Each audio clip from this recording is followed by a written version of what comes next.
नमस्कार, मी चारुशीला शिंदे आपल्या channel Charu mix मध्ये तुमचे स्वागत करते। आज आपण पोह्यांपासून पापड बघणार आहोत। तर पोह्यांपासून मी वेगळ्या गोष्टी ज्या काही बनवणार त्याचे व्हिडिओ चॅनलवर अपलोड करणार। तर सर्वप्रथम पोह्यांची पावडर कशी करायची ते बघूया। तर इथं मी हे पाव किलो पोहे घेतले। आता हे पोहे मी स्वच्छ चाळून घेते। हे बघा, पोहे असे मी आपल्या हे चाळणीने चाळून घेतले। तर चाळायचं कारण असं की त्याच्यामध्ये काही चुरा असेल किंवा घाण असेल ती सगळी निघून जाते। आता पोहे छान स्वच्छ झाले। आता आपण हे पोहे बाजूला ठेवू आणि पोहे भाजायची तयारी करू। इथं मी आता पोहे लो टू मीडियम फ्लेमवर खमंग भाजून घेणार आहे। इथं मी चाळताना तुम्हाला पाव किलो पोहे दाखवले, पण मी 2 किलो पोह्यांची पावडर करणार आहे। तर आत्ता ह्या वेळेला मी 2 किलो पोहे छान भाजून गार करून घेणार आहे। तर हे बघा, हे पोहे बघा भाजायला लागले की अशा प्रकारे आकसायला लागतात। आता हे पोहे छान खमंग एक 5 ते 10 मिनिटं जेवढा वेळ लागेल यांना भाजायला तेवढं मी भाजून घेते। हे बघा, पोहे आपले छान भाजले। आता भाजले हे कसं कळणार? तर हातात असे पोहे घ्यायचे आणि असे चुळघळून बघायचे तुटताय का पोहे। पोहे तुटायला लागले म्हणजे पोहे छान भाजले गेले। आता हे पोहे आपल्याला गार करून घ्यायचे। आता इथं मी परातीत कापड टाकलंय आणि त्या कापडावर हे पोहे गार करायला ठेवणार आहे। असं का? तर पोह्यांना पाणी जे सुटतं ना त्याच्यामुळं ते पोहे परातीला चिकटतात आणि थोडासा ओलसरपणा येतो। कापडावर टाकल्यामुळे होणार काय की जो घाम येईल किंवा जे पाणी सुटेल ते कापड शोषून घेईल आणि आपले पोहे व्यवस्थित राहतील। तर अशा प्रकारे मी सगळे पोहे भाजून घेते आणि छान गार करून घेते। बघा, सगळे पोहे भाजून मी छान गार करून घेतले आणि हे किती छान असे चुरघळले जात आहे। आता हे आपण मिक्सरच्या छोट्या भांड्यात थोडे पोहे घेऊया आणि मग आपण याचं पावडर करून घेऊ। हे बघा, पोह्यांची छान पावडर करून घेतली आहे मी मिक्सरच्या भांड्यात। आता याला आपण पीठ ज्या चाळणीने चाळतो त्या चाळणीने आपण चाळून घेऊ। चाळायचं कारण की काही जाड वगैरे पोहे राहिले तर ते चाळणीमध्ये राहून जातील। अशाच प्रकारे मी सगळे पोहे मिक्सरच्या भांड्यात बारीक करून त्याची पावडर करून घेते। हे बघा, पूर्ण पीठ तयार आहे। आता ह्या पिठापासून आपण पोह्यांपासून बनणारे पापड, बॉबी, मिरगुंड वेगळे पदार्थ बघणार आहोत। पोह्यांचं पीठ आपलं तयार आहे। आता पोह्यांच्या पिठापासून पहिला प्रकार आपण बॉबी बघूया। त्याकरता मी 1 वाटी इथं पीठ घेतलंय। 1 वाटी पिठामध्ये आपल्याला 1 छोटा चमचा पापड खार टाकायचा आहे। हे बघा, आणि चवीनुसार मीठ घालायचे। फक्त एवढेच जिन्नस आपल्याला यात घालायचे। आपण पापड खार घातलाय म्हणून मीठ जपून घालायचंय, कारण पापड खार सुद्धा खारट असतो। आता 1 वाटी पिठाला आपल्याला 2 वाटी गरम पाणी घ्यायचंय। हे सगळं साहित्य मी मिक्स केलंय। आता यामध्ये मी त्याच वाटीने 2 वाटी गरम पाणी घालतीये। आता प्रत्येक पोह्याला पाणी शोषायची क्षमता वेगळी असते, म्हणून तुम्ही आपल्या अंदाजाने यात पाणी घाला। कोणते पोहे जास्त पाणी घेतात, कोणते कमी, तर थोडं अंदाज पहिली वाटी घातल्यावर दुसरी वाटी थोडी अंदाजाने घाला। आता मी हे छान मळून याचा गोळा तयार करते। हे बघा, चमच्याच्या साहाय्याने हे पाणी खूप उकडलेलं होतं गरम, म्हणून मी असं मिक्स केलंय। आता हे असं मिक्स झाल्यावर याला थोडं कोमट होऊ द्यायचंय, झाकून ठेवायचंय आणि थोडं कोमट असताना आपण कणिक कशी मळतो तसं छान मळून गोळा तयार करून घ्यायचंय। हे बघा, उंडा छान मळून घेतलाय आपण। आता आपल्याला याचे बॉबी पापड बनवायचे किंवा ममड्या बनवायच्या। पोह्यांपासून हे बनवणं अगदी सोपं आहे, शिजवायची झंझट नसते। आता मी काय केलंय, हा शेवाचा साचा घेतलाय किंवा सोऱ्या तुम्ही जे म्हणता काय, त्याला मी पापडी शेवाची चकती लावली आहे आणि त्यात आता हे थोडं मिश्रण भरणार आहे आणि डायरेक्ट याच्या बॉबी टाकणार आहे. अगदी सोपं आणि झटपट होतं.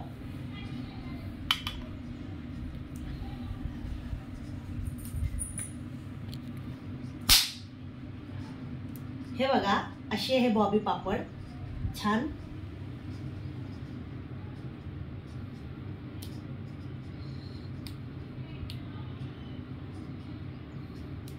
टाकून घेणार आहे.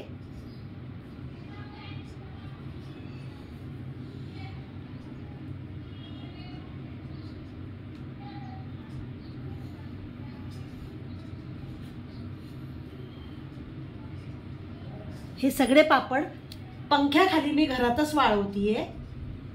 नंतर थोडा उन्हात ठेवणार. तुमच्याकडे ऊन येत नसेल बिलकुल तर 2 ते 3 दिवस तुम्ही पंख्याखाली हे वाळवू शकता. वाळल्यावर हे सगळे असे वेगळे वेगळे होऊन जातात.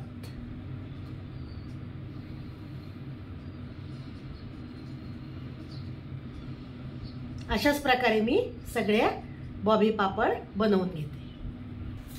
सगळे बॉबी पापड टाकून झाले. आता हे मी पंख्याखाली वाळवून घेणार आहे 2 दिवस आणि 1 दिवस थोडंसं उन्हात ठेवणार आहे. तुम्ही हे पापड घरात पंख्याखाली सुद्धा बनवू शकता. आता आपल्याला पुढचे 2 प्रकार बघायचे. पोह्यांपासून मिरगुंड आणि पोह्यांचे पापड. आता इथे पुढचे 2 प्रकार मिरगुंड आणि पापड बघायचे. त्याकरता मी वाटीने 4 वाटी पोह्यांचं पीठ घेतलंय आणि 8 वाटी पाणी गरम करायला ठेवलंय. आता यामध्ये आपल्याला चवीनुसार मीठ घालायचंय.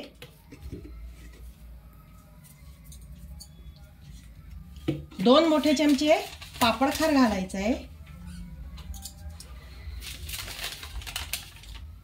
आणि यामध्ये आपल्याला आता मिरची पावडर सुद्धा घालायची. तर मी यात बेडगी मिरची पावडर घालतीये. 1 चमचा बेडगी मिरची पावडर. हे सगळं साहित्य आपल्याला मिक्स करून घ्यायचंय. आता इथं मी गरम पाणी घालतीये आणि याचा छान उंडा तयार करू. जसं आपण बॉबी पापड करता केलंय सेम तसाच आपल्याला याचा उंडा तयार करायचा आहे. हे बघा, अशा प्रकारे मी मिक्स केलंय. आता हे खूप गरम आहे म्हणून मी हे झाकून 1-10 मिनिटं ठेवून देणार आहे आणि याचा सुद्धा मग गोळा छान मळून तयार करून घेणार आहे. तर हे आता मी झाकून ठेवून देते. हे बघा, इथं हे पूर्ण मिश्रण भिजवून छान गोळा तयार करून घेतला आहे मी मळून. तुम्हाला मळायला त्रास होत असेल तर तुम्ही मिक्सरमधून थोडं पीठ काढू शकता, परंतु मी इथं हातानेच छान हा गोळा मळून घेतलाय. आता आपण याचे सर्वप्रथम मिरगुंड करूया, मग त्याच्यानंतर पापड करूया. तर मिरगुंड कसे करायचे ते बघूया. त्याकरता मी एक छोटासा गोळा यातून काढून घेतेय. तुम्हाला पाहिजे तेवढा तुम्ही गोळा, आणि गोळा करताना सुद्धा हे छान असं मळून घ्या, म्हणजे आपण जेव्हा ते पापडी लाटू त्यावेळेला ती चिरणार नाही. अशा प्रकारे मी गोळा तयार केला आणि आता हे पीठ तोपर्यंत मी झाकून ठेवणार आहे. का? कारण हवा लागल्यावर ते वरचं पीठ कडक होतं म्हणून. आता ह्या गोळ्याला थोडंसं तांदळाचं पीठ लावणार आहे मी आणि मग लाटून घेणार आहे. आपण साधी चपाती कशी लाटतो त्याप्रमाणे हे लाटून घेणार आहे.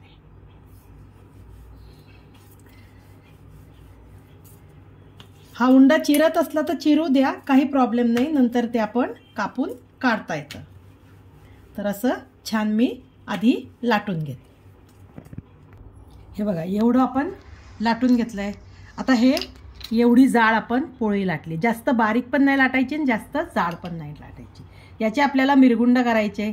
तर एक सुरीच्या साहाय्याने मी याचे मिरगुंड कापून घेणार आहे. तर त्याच्याकरता आपल्याला काय करायचं आहे की आपण कोणत्याही साईजचे याचे तुकडे पाडू शकतो, पण मी मोठेच करणार आहे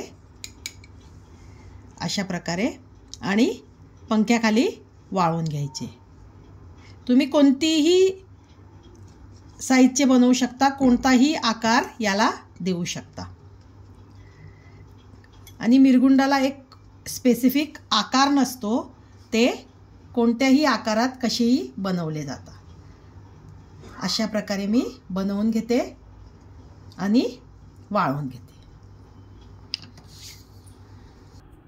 अशा प्रकारे मिरगुंड अर्ध्या अंड्याचे मी मिरगुंड बनवून घेते आणि ओढणीवर घरातच फॅन खाली वाळवते. हे मिरगुंड आता तयार आहे. यांना मी छान वाळवून घेते. आता याच्यानंतर आपण पापड बघणार आहोत. तर पापड कसा करायचा तो बघूया.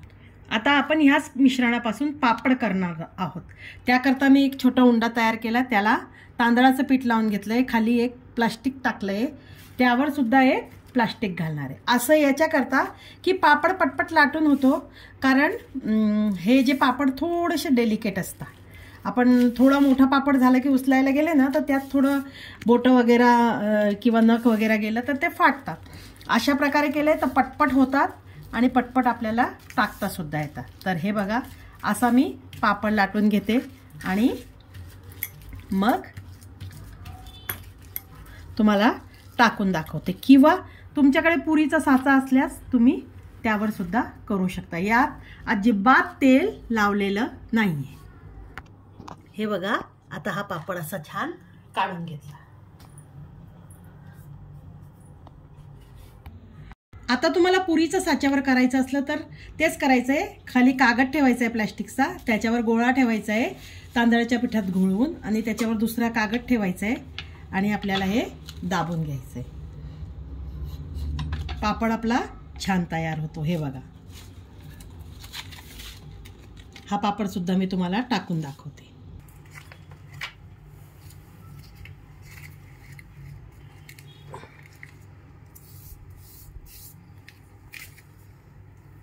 हे बघा किती छान पापड झाले. मी अशा प्रकारे पुरीच्या साच्यावरच पापड करणार आहे. हे बघा सगळे पापड तयार आहे. आता हे पापड मिरगुंड आणि बॉबी पापड हे सगळे मी 2 दिवस पंख्याखाली वाळवणार आहे घरातच. आणि मग एक दिवस 2 ते 3 तास उन्हात ठेवणार आहे आणि छान वाळवून घेणार आहे. हे सगळे वाळल्यावर मग आपण भेटूया. हे बघा मी 2 दिवस पोह्यांचे बॉबी पापड पापड आणि हे मिरगुंड छान वाळवून घेतले. उन्हात पण 2-3 तास ठेवून छान कडक वाळवून घेतले. आता हे डब्यात भरायला तयार आहे. आता हे कसे झाले आपण तळून बघूया. तर इथं मी तेल तापायला ठेवलं होतं. बघूया आता मिरगुंड कसे तळले जातात. बघा किती छान तळलं गेलं आहे. तुम्ही बघू शकता. मी एक अजून तळून दाखवते तुम्हाला. हे बघा हे बघा. आणि आता बॉबी पापड सुद्धा मी तळून दाखवते.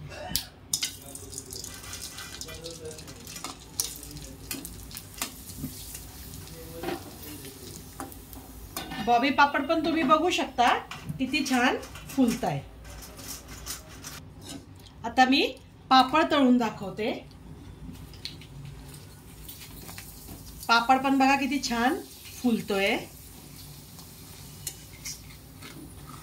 हे पापड खूप छान होता आणि कमी मेहनतीत पटपट होतात. शिजवायची गरज नाही.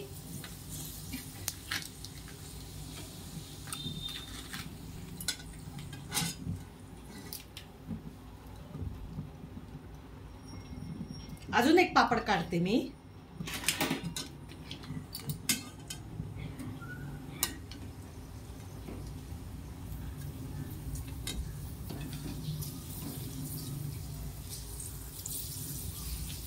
बघा बॉबी पापड हा तळलेला आहे आणि हा कच्चा आहे.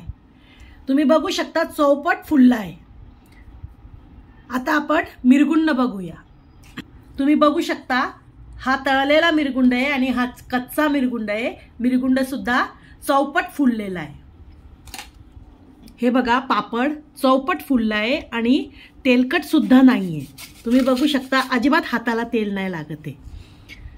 तर अशा प्रकारचे पोह्याचे पापड तुम्ही घरी करून बघा. तुम्हाला कसं वाटतं ते कमेंटद्वारे कळवा.